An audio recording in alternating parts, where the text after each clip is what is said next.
Le rendu des uniformes, de l'organisation de l'armée, etc. est vraiment soigné. Bon, juste on ne se trouve pas au pied des pyramides. La bataille des pyramides, elle est à plusieurs kilomètres. Les canons ne tireront qu'à 800 mètres grand maximum.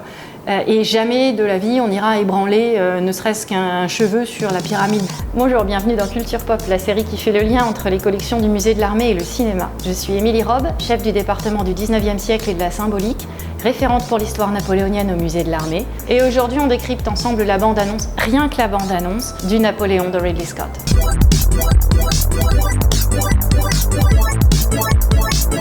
Alors la bande-annonce elle-même a fait un buzz assez incroyable. On la commande déjà dans tous les sens sur les réseaux.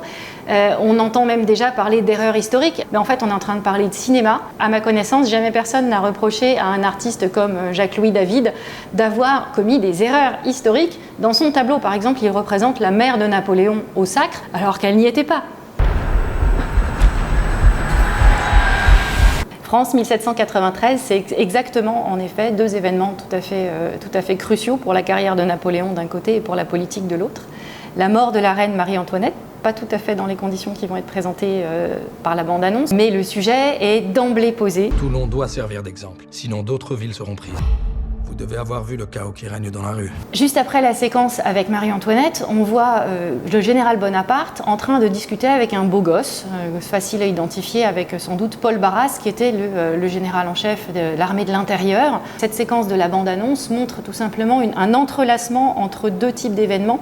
D'un côté, la Révolution, la terreur, qui fait le général Bonaparte et qui lui permet justement de gagner ses galons au siège de Toulon, qu'on va voir après. Et de l'autre côté, en 1795, une fois que Napoléon est devenu général, la façon dont il va s'associer à Paul Barras pour devenir le numéro 1 de la sécurité intérieure.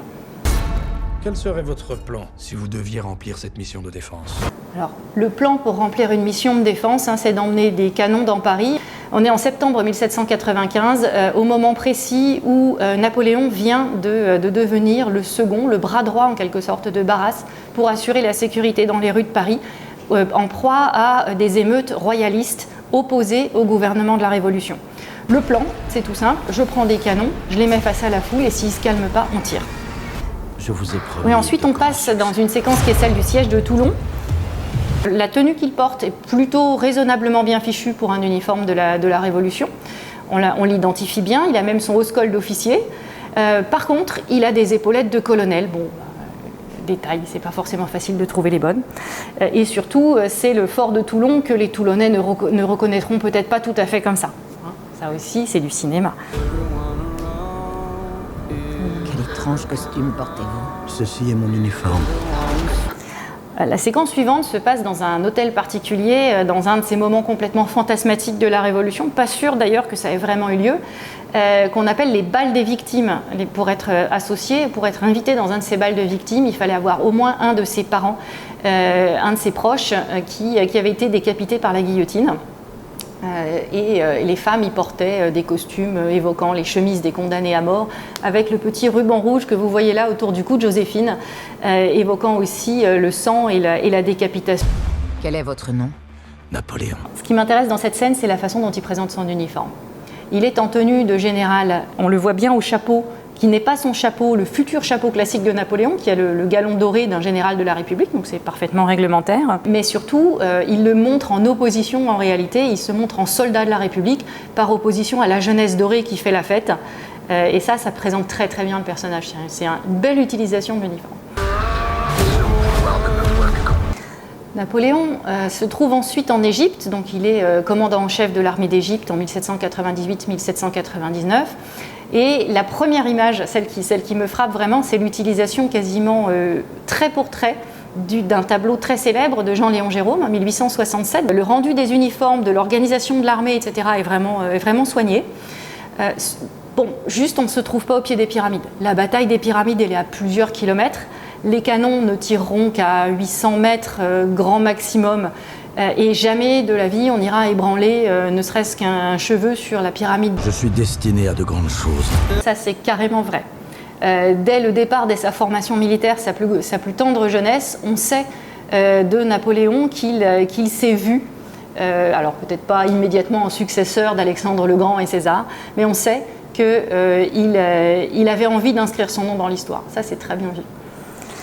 Mais ceux au pouvoir ne me voient que comme Ensuite, on a une séquence de bataille un peu particulière où Napoléon charge à cheval. Très très rare. On le voit ensuite au milieu de ses hommes en train de quasiment faire un check avec eux, je pense, quelque chose du genre. Ça, c'est bien vu aussi. C'était vraiment quelqu'un qui a mis en avant sa proximité avec les soldats pour gagner leur fidélité. Je vous suggère le titre de roi. Je vous suggère de prendre le titre de roi. Ça aussi, c'est une bonne façon de présenter le sujet de l'ascension d'un homme qui n'a rien de sang royal, qui va devenir empereur. Et évidemment, la bande-annonce ne va pas nous dire pourquoi on choisit le titre d'empereur, mais il y a plein de bonnes raisons derrière, meilleur que le titre de roi. Il sera encore plus haut, en fait. Et ça, c'est un bon teasing aussi pour la suite.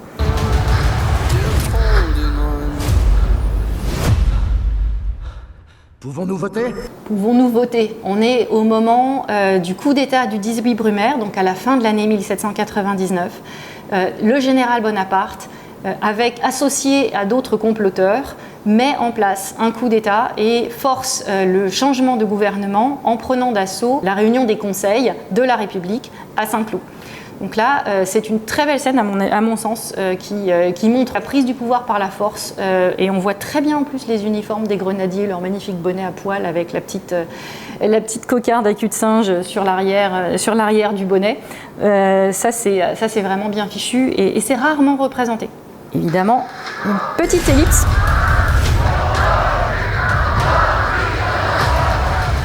On passe ensuite dans la cathédrale Notre-Dame de Paris, ou en tout cas le décor qui l'évoque, avec la séquence du sacre, très très proche des costumes, des tenues de l'ordonnancement de la cérémonie dans le tableau de David.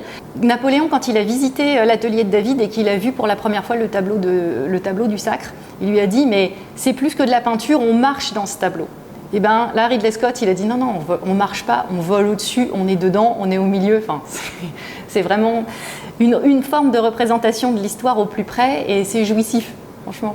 On ne voit pas tout à fait encore dans la bande-annonce les tenues de cérémonie des maréchaux, mais si jamais la production avait besoin, on a quelques modèles au musée de l'armée, donc la tenue du maréchal Ney et celle du maréchal Lannes, par exemple.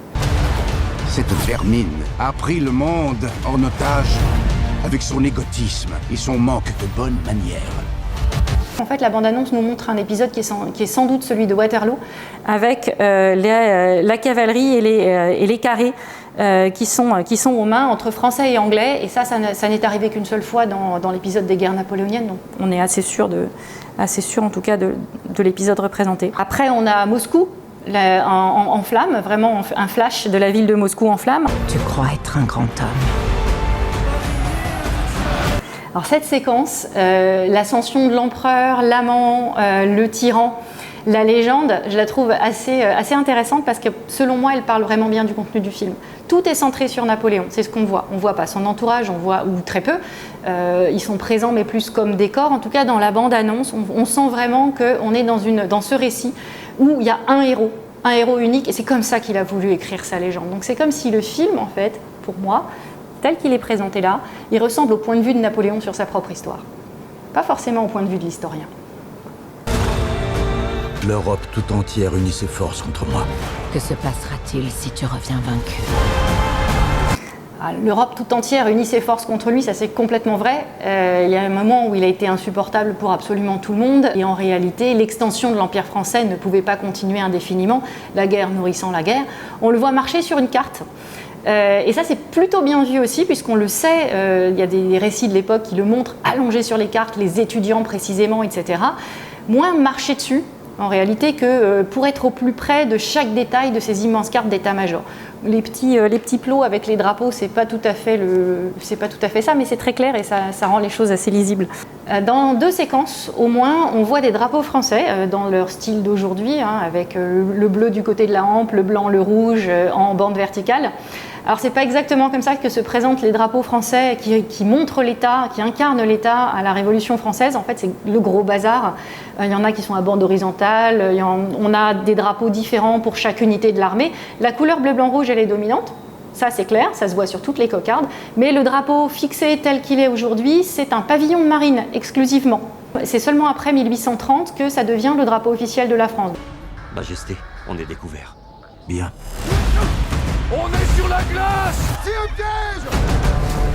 Je suis le premier à reconnaître mes erreurs.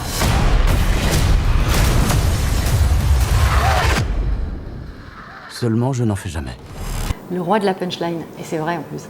C'est vraiment un grand chef de la com. La dernière séquence montre sans doute Napoléon à Austerlitz, avec ce moment où, à la fin de la bataille, alors qu'une partie de l'armée austro-russe essaye de se replier, ils sont piégés par les glaces et beaucoup de ces soldats se noient. Majesté, on est découvert. Bien. On est à découvert, bien. Ça, c'est un élément critique de la façon dont a été racontée la bataille d'Austerlitz. On sait que c'est pas aussi simple que ça, que Napoléon a voulu raconter cette histoire de la bataille où il a fait exprès d'être en position de faiblesse pour attirer l'ennemi et ensuite faire en sorte de les prendre au piège. C'est sans doute pas aussi facile. Il a lui-même révisé sa lecture de l'histoire et sa transcription de l'événement pour qu'on la raconte de façon encore plus héroïque. Mais c'est une bonne façon de montrer aussi l'assurance de Napoléon. C'est selon moi une lecture qui correspond vraiment au regard qu'avait Napoléon sur sa propre légende, sur sa propre histoire et la façon dont il voulait qu'on se souvienne de lui. Et ça marche super bien. Donc on est très très impatient de découvrir le film, de pouvoir regarder tous les petits détails des épaulettes, des nœuds divers et variés et de vous les comparer avec l'ensemble des pièces du musée de l'armée. Mais surtout, on sait que Ridley Scott fait des films merveilleux. On sait qu'il a fait Les Duellistes, film de chevet de tous les amateurs de l'épopée napoléonienne. Revoyez-le. Et donc là, on attend avec impatience le mois de novembre.